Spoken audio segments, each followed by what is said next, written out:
Welcome to Research Business Daily Reports, made possible by our exclusive community at patreon.com.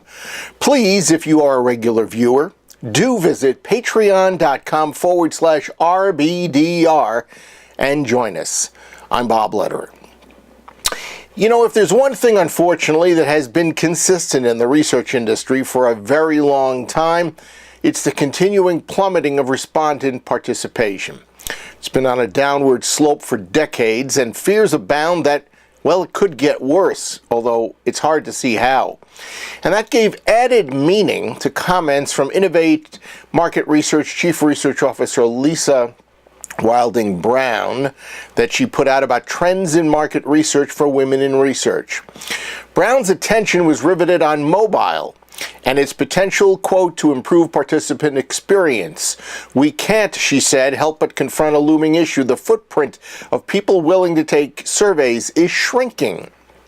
Brown spotlighted how survey participants are in some ways what she called the polar ice caps of market research. And by that, she said, their ecological health is representative of the industry as a whole. And once they melt, it's hard to return to a point of stasis. The damage at that point has been irrevocably done.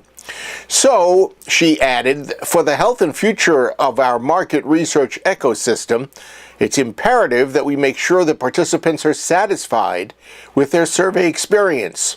Now, there are no clear accepted approaches across the industry, but Brown had a few ideas of her own that she wanted to emphasize to strongly limit the difficulty of taking surveys, sometimes by just making the design easier, and that includes navigation of the surveys.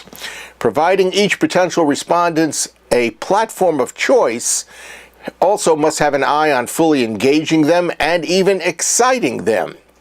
Wilding Brown doesn't come out and say it, but the message I kind of heard, quote unquote, was that research on mobile phones is perhaps one of the research industry's last stands against the loss of respondents.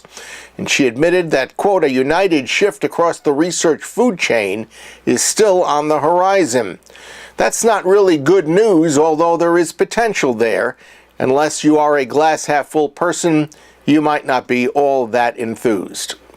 Many brands, Wilding Brown concluded, have made changes to their research procedures, and the holistic impact of that remains under study. And she closed with the thought that insights departments and researchers who are making a shift to mobile are going to become important case histories and standard bearers of the future of research. Lisa, if I got anything wrong, please let me know. That's your Research Business Daily Report, made possible by our members of the exclusive community on the platform known as patreon.com. It's a crowdfunding platform that we have signed on to.